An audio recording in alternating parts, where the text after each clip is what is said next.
Hello, Rainbow Romance readers, or should we say Rainbow Holiday Romance readers. It's great to have you here for this Big Gay Fiction Fest session with Lucy Lennox. Before we get to that, though, let's take a moment to talk about the things that we want to see in a holiday romance. This is a question we asked each of our guests, and we've got some definite opinions on this too. So, Will, what are the things that you want to find in a perfect holiday romance? Well, each year as the holiday time rolls around and we get the opportunity to enjoy these stories, I'm not going to lie, I always look at the page count first.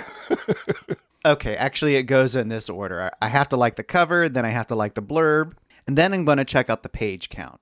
Because just like the rest of the world, things tend to speed up towards the end of the year. And I don't have time to read a 500-page doorstop. You don't like 500-page doorstops anyway. Well, that's another discussion for another day, though. Jeff is telling the truth. So I think this is the perfect time of year for short stories and novellas. I think for me as a reader, the shorter lengths give me that little hit of Christmas cheer and that happily ever after that I crave without having to spend consecutive days or even a week or more on just one story.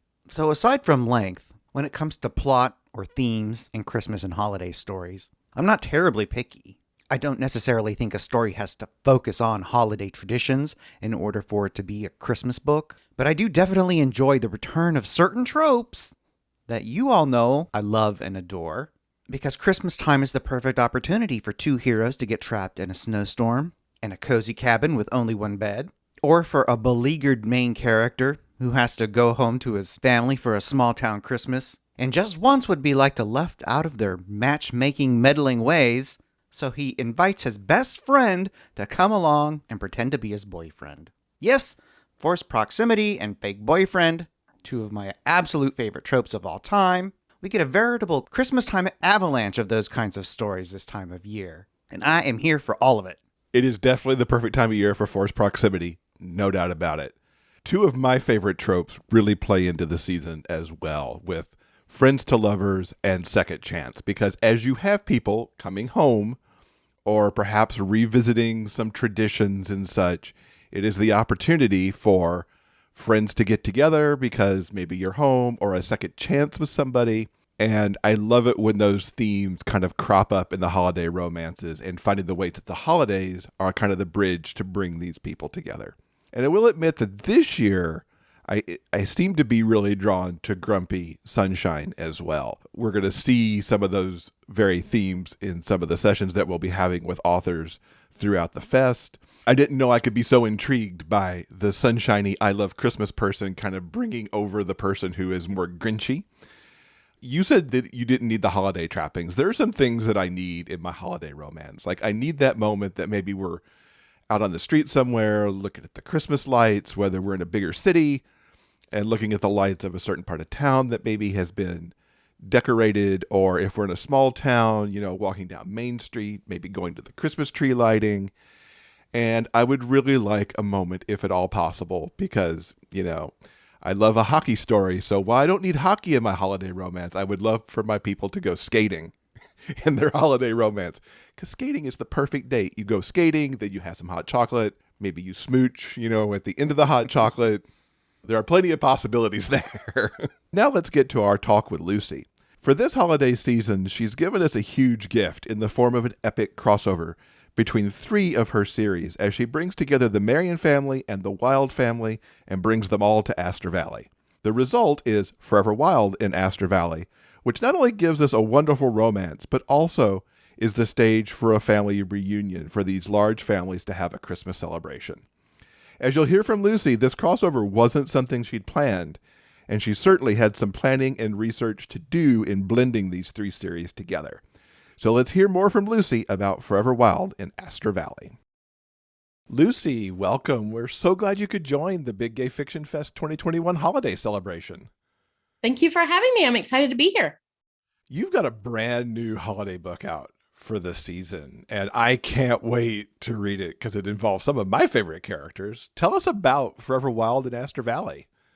Forever Wilde in Aster Valley, it started as a spur-of-the-moment idea. I did not have any plan to write this crossover book before probably spring of of this year, 2021. And I was getting ready to publish Hot as Heller, book 3 in my new Aster Valley series. And I knew that the next one wasn't coming out for a long time, from the beginning of June to the beginning of February. And I didn't want readers to have that long without having a visit to, my world, basically. But my schedule is really full with other writing commitments. And so I knew I couldn't squeeze in an extra full-length novel in there. So I'm like, what kind of fun short story or novella could I do? And I really wanted to write a holiday novella. And so I kind of killed two birds, and I was like, oh, I'll do a Wilde Marian Christmas crossover, which I've been wanting to do a Wilde Marian crossover. And I'll set it in Aster Valley so that the Aster Valley series has a little shot in the arm partway through the year that can tide readers over between, June and February. So I'll call it Forever Wilde and Aster Valley, and it'll be this triple crossover, and it'll be a holiday novella, and it'll be great. I seriously came up with the idea just a few days before I had to load the pre-order for Hot as Heller. And I threw it up for pre-order, picked a release date, put the pre-order link in the back of the book, and I didn't know really what the book was about yet. I had a vague sense that I knew which character I had in this world that needed a story, Miller Hobbs. I'll talk about him in a minute. And obviously it was going to be set in my new series world of Aster Valley, which is a small fictional town in Colorado, which would make a great setting for a Christmas novella. And so then I had to decide, I wanted it to be part family reunion, part romance story, because when I put out anything, I'm a romance novelist. So I want there to be a romance story in the story. Even if you're also getting a family reunion, I want there to be a new romance story. So the character is Miller Hobbs, and he showed up in my Forever Wilde series at the end of a book called His Saint. He sort of shows up on the doorstep of our series patriarchs. And he says, I found out through a DNA test that my mother, who was adopted, shares DNA with you, she says to Grandpa Wilde. And Grandpa is gay, has always known he was gay. He would not have fathered a child. He basically realizes that this child must be his sister, Tilly, who he's been estranged from for decades. It must be Tilly's child. So they set out to find Tilly. And the reason why Miller is in a hurry to find this biological mother of his mother is because his mother is dying, and he wants to give her this gift of reuniting her with the mother who gave her up for adoption. When that happened, I knew right away when I wrote that into His Saint that I wanted to know Miller's story. His name is Miller Hobbs. I wanted to know his story. He's an only child of an only child, and he's suddenly thrust into this huge double family, because in the process of this DNA coming to light, we also reunite the Wilde family through Grandpa of the Forever Wilde series with the Marian family from the Maid Marian series through Aunt Tilly. Turns out that they're siblings. And if that has just spoiled it for anyone, you're a few years overdue, and that's okay. We still love you. Jump in. It'll be fine. But anyway, so it unites these two giant families. And so in the end of my book, Wild Love, these two big families reunite, and it's a nutty scene with all of these couples that I've written before and all of these big personalities and all these side characters. And it's crazy. And on a lark, challenged myself to write one scene with all of the Marians and Wildes in the one scene. And I did it.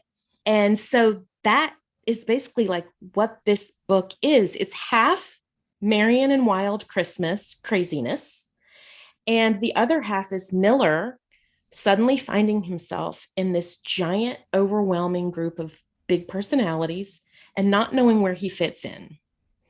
Because he gets overwhelmed, they're staying at Rockley Lodge, which is the setting that I introduced in the first book in the Aster Valley series, Right as Rain. The couple from that book end up in this lodge in this town, this ski lodge.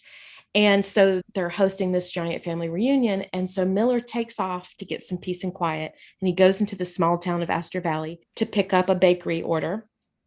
And he ends up seeing this beautiful man through the bakery window who's dancing to the beat of his own drum as he's kneading dough.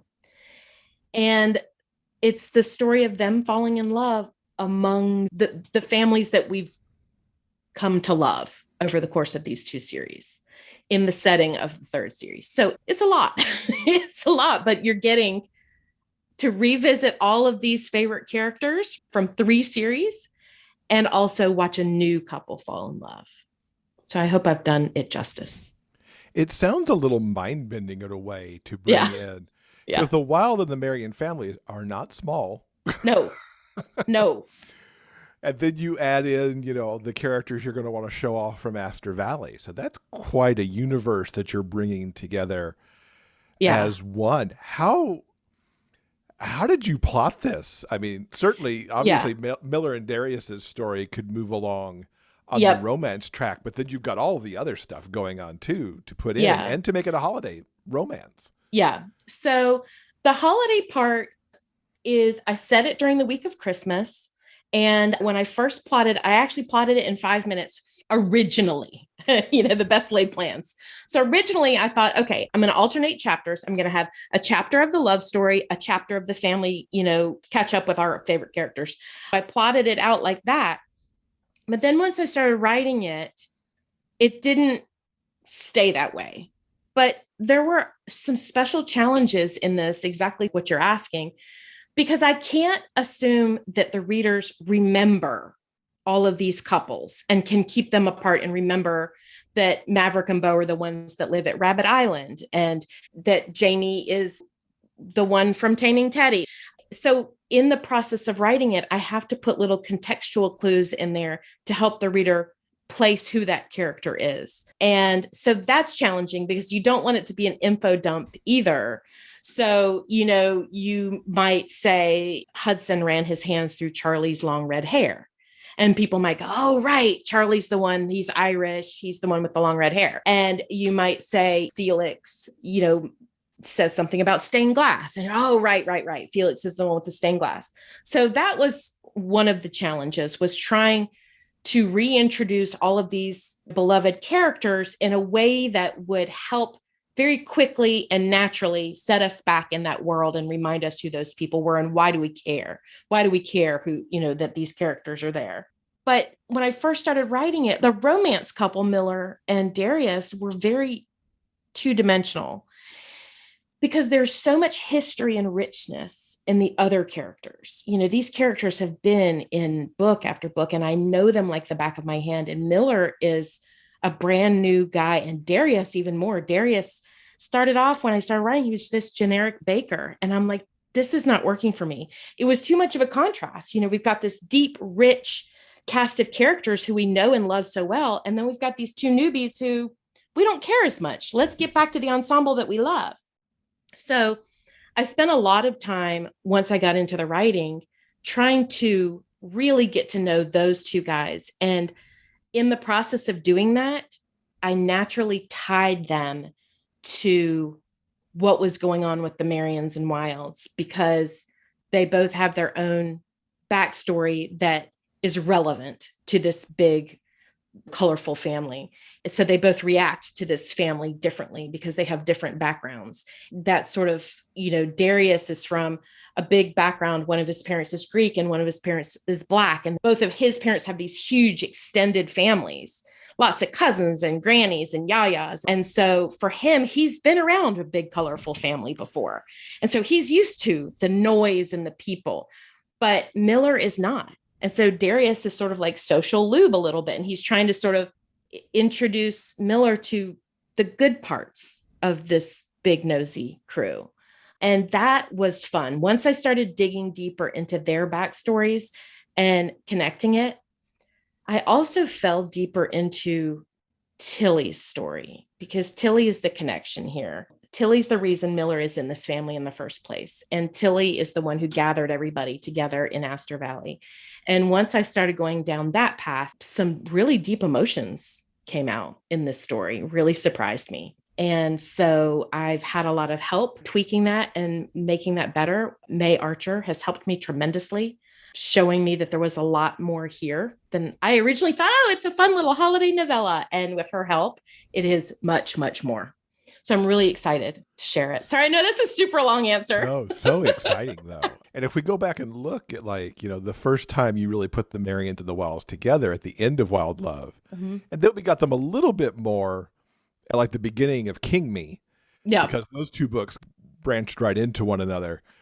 But now we really get to have this bigger sit down moment where we're not going to have to go off on the heist like we did in King Me. Yeah. So it's really exciting. And I'm thinking there must be at least 20 couples. Oh, at least. Yeah.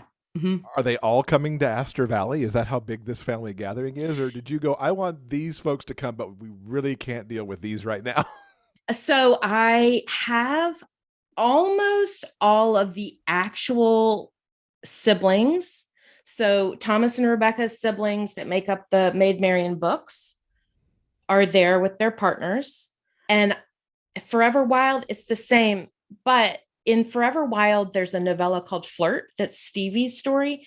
And the reason why that's not an official Forever Wilde book or an official entry in the series is he's not a Wilde, and neither is his love interest, Chief Page, the fire chief. So they're not there because it wouldn't have made sense for them to be there in this huge Marian Wilde reunion. However, because they're a beloved couple in the series, I mention them and I mention why they're not there. And so we still get to see them, sort of. We still get to think about them and know what they're up to, but they're not actually there. And so also Maid Marian Christmas is another non-Marian, non-Wilde family, Noah and Luke. So I did not include them either, but I do refer to them. I had to do a lot of research into my own books to remind myself whose kids are what age, who has kids. What does Gina Wilde call grandpa? Like Papa, I couldn't remember. So like she calls him Pop. So like lots of little things like that. And in the process, I've made a couple of mistakes that luckily when May was reading through it, she caught them. And I know Leslie, when she reads through it, she'll probably catch them too. So I wrote that Cal Wilde and his love interest Worth from Nautical were, I think I referred to him as his husband or something, or his older husband Worth, something like that. And May's like, they only just got together like 2 weeks ago in this timeline, like the way that the books are related to each other. I was like, oh gosh, you're right. And then the other thing is Eamon Marian, who is the newest adopted Marian from the Marian house. He is a boy that AJ saves from sort of a cult type background in Delivering Dante. And the Marians end up in the background of these books, the Marians end up adopting him. So he's the newest, youngest Marian brother. He gets his happy ever after It Maid Marian mixtape in a novella that's inside of that book. And I love his story so much. It's a lesser known Marian love story. And I love it so much, but a lot of people don't like a short story collection or haven't read it for whatever reason. So they've missed out on it. But I went into this thinking all the Marians have had their happy ever after. And so I started to write him with his partner, and he's still too young. Like I wrote that later in time to give him his happy ever after, but in this book, he's not there yet. So that's been a little difficult because you want to explain all of these things on the front end to the reader, but I also don't want the reader to have to read like this, this long explanation about why Mark isn't there. Mark isn't there because we haven't met Mark yet. So yeah, it was a challenge. Time bending too. Exactly. And, and the thing is like, I've probably gotten some things wrong too. And like, it's like some things are like that. And there's some things that have been said in previous books that like, I can't change, even if they conflict with each other. Like the reader just sort of has to say, okay, well, clearly she didn't know what the heck she was doing when she set out to start putting these different series in the same world. I didn't know it was going to end up like this. So there are some contradictions in the canon, and we just have to sort of like sprinkle our fingers in the air and say, and that all just works out fine. And we don't think about it too closely. So as you bring all of these families together in this book, what was your favorite scene to write? Oh, that's hard. There's a scene. Okay. There's a scene. I'm trying to figure out how to say it without it being a spoiler, but basically there's a very emotional scene between Miller and Tilly. part of the learning that I've done on my journey as an author has included the character of Tilly Marian, because in the beginning, when I wrote the Maid Marian series, and Tilly first turned up to be a little bit of comedic relief, and she was crass. She and her friends were very crass, and there were a lot of reviewers who hated Tilly and her friends. And there were a lot of reviewers who loved Tilly and her friends.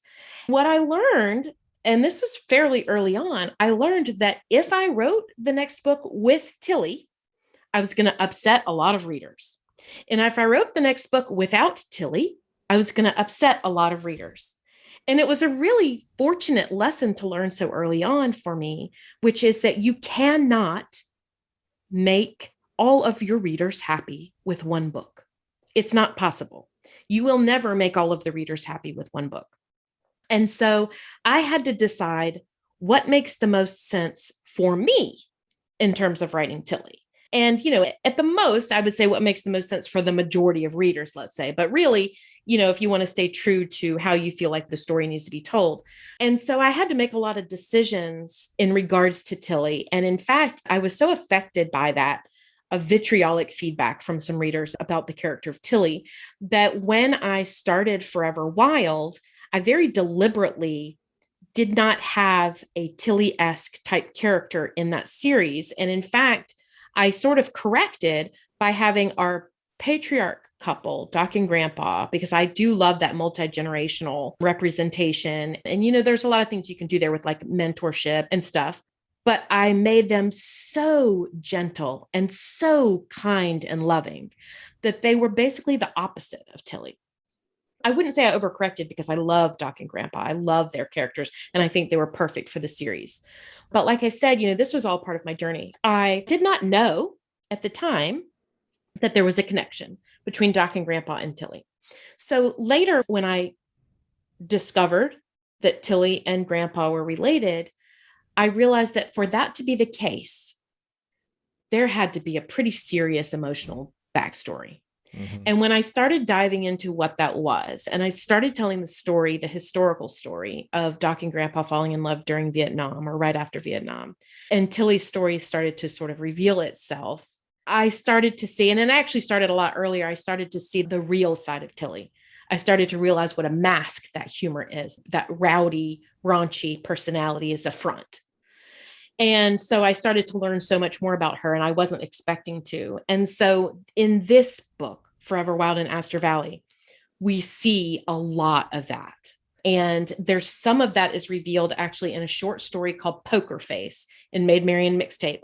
And because I feel like that's a very valuable little piece of Tilly's backstory that's related to this Miller story, I'm actually going to pull that out of Maid Marian Mixtape and make it free on BookFunnel for readers to use to like refresh their memory if they want. You don't have to enjoy this story.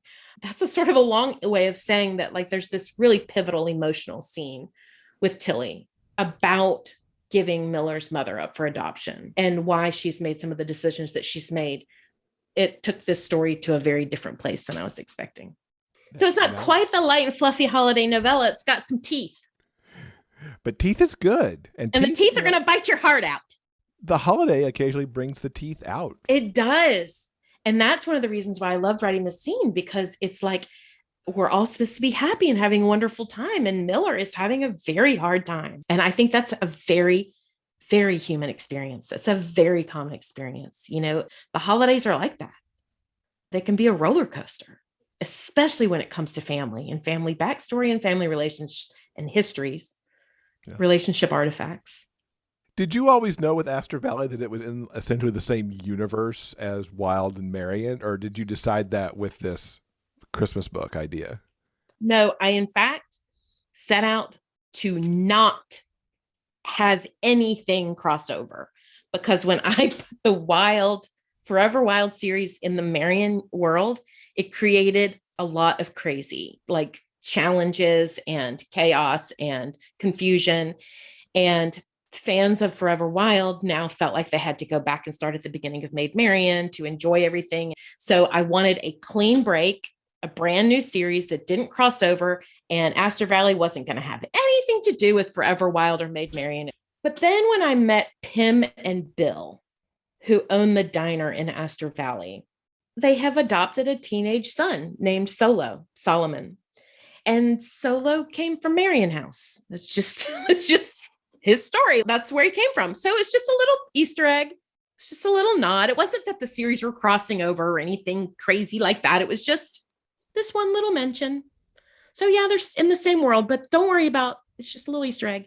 And then like readers started to also realize that back in Delivering Dante, which was my 6th book, and I've now written 40 something books, but my 6th book, Delivering Dante, AJ Flores' parents live in Aster Valley. And so I never said anything about it. I just put out the Aster Valley series, and readers started saying, hold up, wait a minute. Because they would go back and do a reread of the Maid Marian series and come across and be like, what? And so now that's there. Like it was sort of, they were in the same world anyway, because I had done that. So now here we are. It's not the first time you've done Christmas with this story, certainly. You had a very Marian Christmas back a few years ago. Mm-hmm. What is it about the season that brings you back occasionally? Because you mentioned, that you wanted to write a holiday book this year. I think, well, there's several things. First of all, a holiday novella has a lot less pressure on it. So it's shorter. It's supposedly, it's a little bit lighter. It doesn't carry quite the same heft as a book in your catalog that, like a full-length novel that is a really critical piece of your series. It's more, you can write it for fun because readers are reading it for fun. Because I write small town romance, a Christmas novella is just quintessential small town romance. You can have so much fun with it. There are expected scenes, but there's also a lot of room that naturally lends itself to humor, which I love to write. You're with family who's being nosy. You're with family who's naturally matchmaking, nosy grannies and aunts and moms and brothers who are, matchmaking or giving you hell for something or giving you gag gifts or making jokes. A lot of times there might be a drunk scene where everybody's had too much, eggnog or whatever. And then there's just, you get to really like dive into some heartwarming scenes, decorating the tree, seeing the snow come down, especially when you get to a point in a series like I have with Maid Marian and Forever Wilde, where there are now some of our couples have babies and small children. There's snowball fights. And even if you don't have children in your series, you have, new love, and especially a whole group of guys, a bunch of boyfriends and husbands and stuff, pelting each other in the face with snowballs. So like, there's a lot of fun to be had there. And you can, the winter sports, sorry, Southern Hemisphere listeners, but all the winter sports like skiing and snowboarding and tubing and going for a horse carriage sleigh ride and Christmas tree shopping and the crackling fire and snuggling up under a blanket with hot chocolate. There were all these like super heartwarming scenes that are like really fun to write. And it's fun to see your characters in that situation, because then you can create their traditions and see how that differs from yours. You just talked about a whole bunch of things that could be in a holiday romance.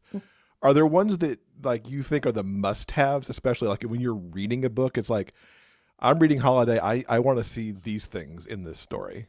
Yeah, obviously it depends on the holiday. But for me, with Christmas, I think there has to be some indication of what your family situation is. So you don't have to be with family. I know I'm trying to remember, I have the worst memory, but like Jocelyn Drake has some great Christmas stories.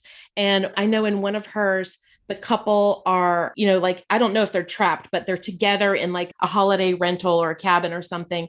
And so they don't have family there, but they're talking about either, and I can't remember the details, but either like missing their family or why they're not with their family.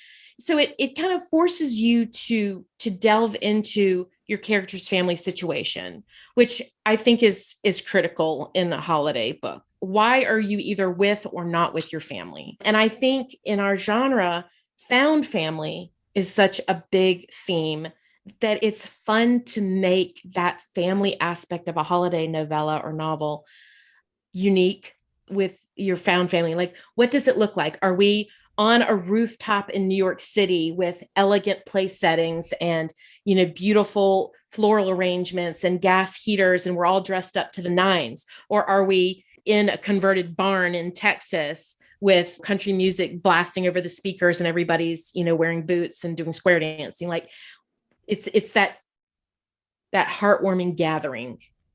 But like I said, even if you're trapped in a snowy cabin, like you're thinking about it or talking about it and how you feel about it. But for me with Christmas, again, the tree or decorations of some kind, lights, the tree, something like that is sort of critical. Even if you're trapped in a cabin, like maybe you find a candle in a drawer and you make your own little thing, or maybe you go outside and you cut evergreen boughs, prickles, whatever, leaves. And so that decor, I love a good mistletoe moment. Absolutely. What else? Yeah, like for me, like a snowy night, snow flurries, snow fight, or just frigid air, crisp winter air, a starry night. What else for me? Food is a biggie in mine. Are you going to give us some food porn in Aster Valley? There is, because Darius is a baker.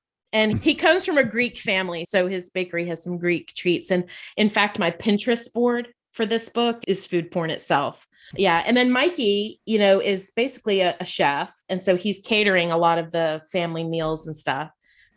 Do you have any favorite gay romance holiday stories? Because I know you read a lot. I do read a lot, and I have a terrible memory for titles, but I know that so Jocelyn Drake has a bunch of great ones. Kira Andrews has a bunch of great ones. Merry Measure by Lily Morton, and Lily Morton is one of my faves. Merry Measure is just out on audio for this season. Oh, awesome. So, awesome. Yeah. I think Eli Easton also has a bunch of good ones. But if the one title I do know, and I know I already dropped her name, but May Archer's The Night is one of my absolute favorites because it is just the quintessential holiday gay romance to me. It's very Hallmark movie. It is small town. It's the grumpy one and the sunshine one. It's nosy townspeople and a decorated town square and a little girl. And I just loved it so much. I think it's one of the best books she's written. To my list. Yeah, it is fantastic. So that's The Night. Any particular books that have caught your eye coming out this year that you're kind of excited about?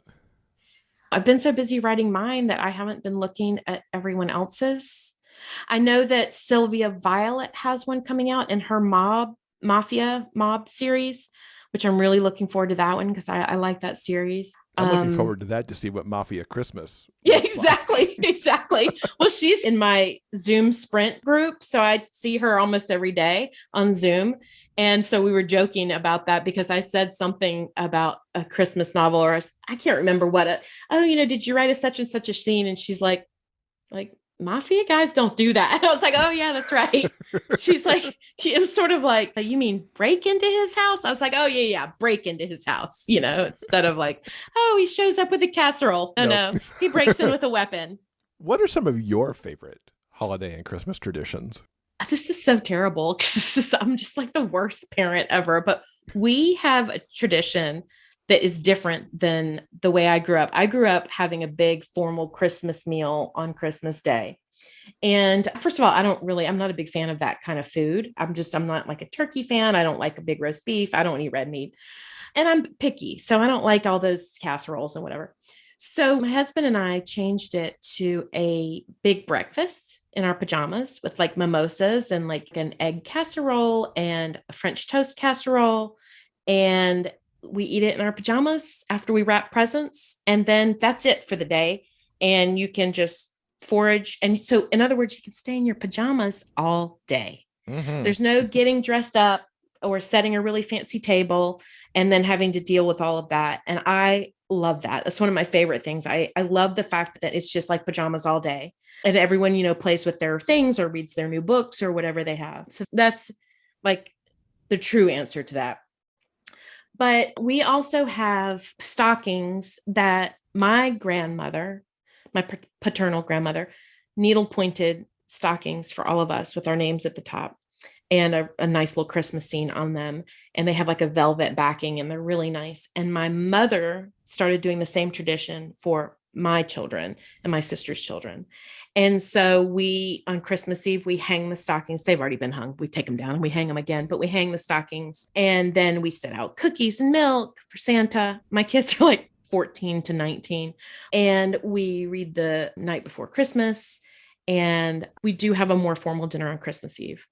And then we go to bed. And the next morning, the one thing that's changing as my kids are getting older is we get up later and later. We used to get up at the crack of dawn and we open presents, and Santa wraps presents at our house. It used to take a while with the toys and stuff to unwrap everything because I would make everybody take turns. But now with teenagers, there's not nearly as much to unwrap, but it's fun. Usually my husband's mom comes because she lives here locally, and my mom comes. She lives about 3 hours away. And sometimes my sister is here with her family. One of my sisters is here with her family. And I think they're coming this year, and she has a 1-year-old. So it'll be super fun, to be back into the toys. Yeah. Breakfast caught my attention for sure, because the big breakfast is a wonderful thing. Yeah. Doing a little bit of a flashback, what's a favorite present you got as a child? So I was thinking about this earlier because I couldn't remember any. And then all of a sudden I remembered one that was just the best thing ever. And like still to this day is the best thing ever. I got a Barbie van one year for Christmas. And it was called the Barbie van, I think, but it was an RV, a big, long, yellow RV with an open top so you could reach down and set all your, Barbies in it. And I'm one of 3 girls. We had lots of Barbies and lots of Barbie clothes, lots of Barbie shoes, Barbie everything. And my best friend lived across the street and down one house. And so I tied a shoelace. I guess that's all I had.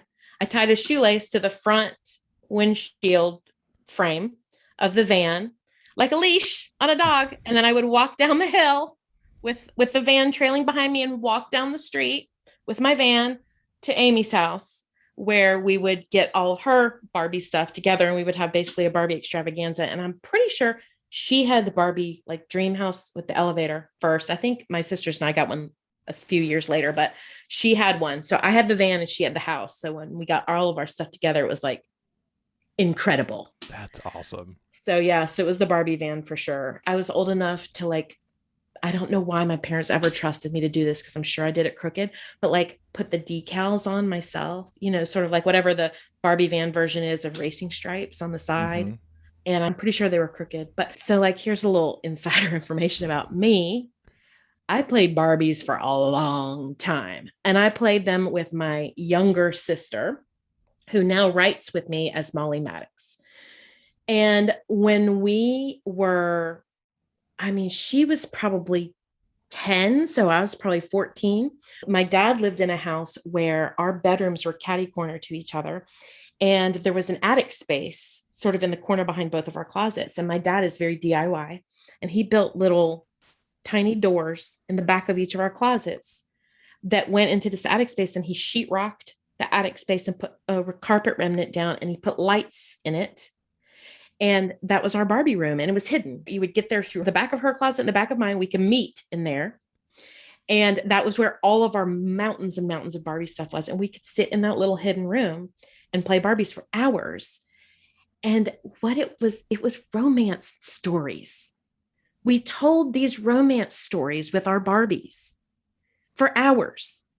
And it was only recently that I look back on that now and I see that as storytelling, mm-hmm.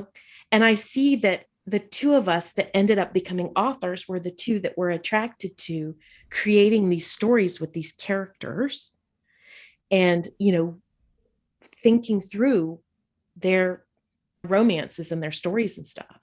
So that's fascinating to me. But I love that. I hope you write that into a book somewhere. That's what May said when I told her that. She's like, oh gosh, you need to write that. Of course, I think she was picturing, sassy little Lucy with her shoelace leash on the van. Well, there's a whole vision that goes with that too.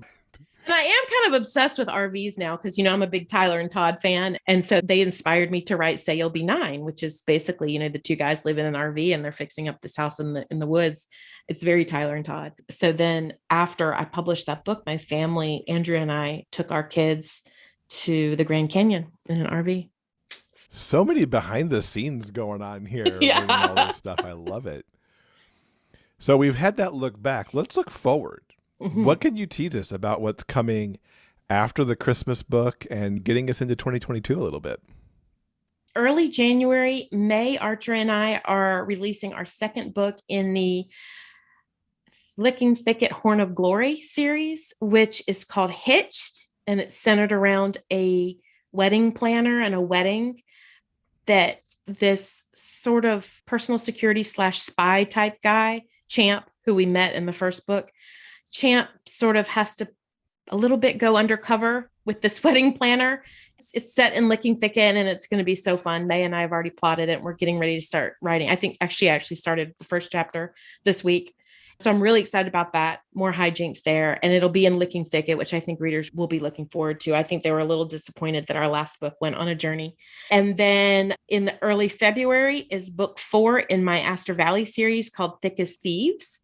I'm really excited about that because it is a best friends to lovers trope where these guys have been everything to each other, but one of them has always identified as gay and the other one has always identified as straight. And the one who has identified, Parker, who has identified as straight, Julian, has always been his ride or die. That's his guy. That's his person. That's been the most important person in his whole life forever. He was attracted to him at one point in the past, but he was so terrified of messing with like this is basically like his brother. He was so terrified of messing with that he just sort of wouldn't allow that to happen. And he sort of got swept up into this relationship with a woman for a little bit more external reasons, like some job politics and things like this. And so he's on the verge of marrying this woman. Julian is devastated and heartbroken because he's been in love with his best friend forever. And I started writing this like over a year ago, and I thought it was going to be book 1 in the Aster Valley series. And it just wasn't the right book to be book 1 in the series for various reasons. So I had to set it aside. So I can't wait to pick it back up because I love the dynamic that these two guys have. And this book has been in my heart now for several books. And their relationship is so special and so close. So I'm really excited about that book. And then I have several solos planned next year that I don't know what they're going to be yet. And I keep going back and forth because I have a book 5 in my head for Aster Valley that is these 2 skiers that had a massive falling out years ago. And I know their story. So I might write that, or I've got an idea for a couple of standalones that I'm really excited about too. So I'm not sure yet what I'm doing there. And then May and I have book 3 in the Horn of Glory trilogy, which is called Hacked, which is a teased couple that were teased in book 1. And everyone really wants their story, and it's going to be so good. It's called Hacked. So it'll come out probably in the spring.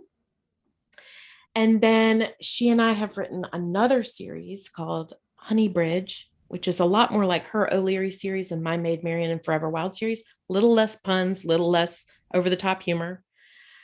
And it's based around this family feud.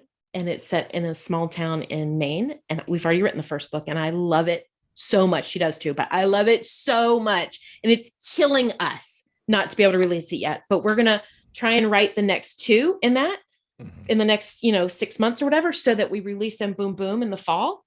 And that way people won't have to wait, after they get the first one, they won't have to wait. So we'll see. I'm really excited about that. Like really excited about that. So yeah, that's going to be what a I busy have. 2022. Super, super busy. Yes. I also have a couple of little random shorter projects coming out here and there that I'll have more information about next year. And you're back in Heart to Heart that's coming out in January too. Yep, I am. I am writing the intro and the outro. And the theme is Never Have I Ever, which I'm super excited about. Yeah, that's going to be really fun. And it's all of the authors participating have not been in Heart to Heart before, except me. Yeah, I love that so much. That I do too. All this influx of new people getting to play in the Heart to Heart universe. I do too. I'm super, super excited about it. And Leslie Copeland, who herds the cats for this project, and it was her baby, she came up with the concept. And this is volume 5, I believe. I think so, yeah. And she is just doing a tremendous job. And the tens of thousands of dollars that this project has raised for LGBT charities is just so exciting. The pre-orders are streaming in because I think readers have finally learned that like if you snooze, you lose with this anthology. So you've got to like grab it before we grabbed ours. We've pre-ordered already. Yeah, exactly. You got to grab it before it's gone. So I'm really excited to see what I've heard a few of the story concepts and stuff, but I'm really excited for that coming out as well. For people who want to keep up about things like that, where can they find you online? All those good places. Most importantly, probably Lucy's Lair. Lucy's Lair is my Facebook reader group, which I adore. It is a great group to share the passion of reading gay romance with. The readers in there, we have a lot of fun. We recommend books to each other. You don't have to keep your recommendations just to Lucy books. We just like to share the passion of, reading wonderful stories of gay romance. And it's super funny and fun. I give a lot of personal little things that happen behind the scenes, my little human frailties. So that's a fun reason to be in there. Also, that's the place that I tend to make announcements and share covers first and things like that. But you can also sign up for my newsletter at lucylennox.com/newsletter. And I don't send it out super often. I mostly send it out when there's a new release or something super exciting to talk about. And then I am on Instagram. But honestly, Lucy's Lair and the newsletter are the best. And if you don't like all of that, simply follow me on Amazon if you read on Amazon. There you go. And we'll link, of course, to all that in the show notes. Lucy, thank you so much for being part of the inaugural Big Gay Fiction Fest. We wish you and your family the happiest of holiday seasons. Thank you. You too. Many thanks to Lucy for being with us to celebrate the holidays. For any authors listening, I think she dropped an important piece of truth in there. You can't make all your readers happy with any one book.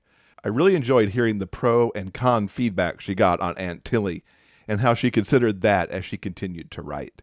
Most of all, I have to say my favorite part of the interview was hearing about the secret space that Lucy and her sister had to play with their Barbies. How wonderful did that sound, this play space, and how they got to it through the secret passage, and even more so how all of that play helped to create the storytellers that Lucy and Molly became. I just love that story so much. Now, be sure to stick around so that you can check out all the other great interviews we've got as part of the upcoming sessions of the Big Gay Fiction Fest.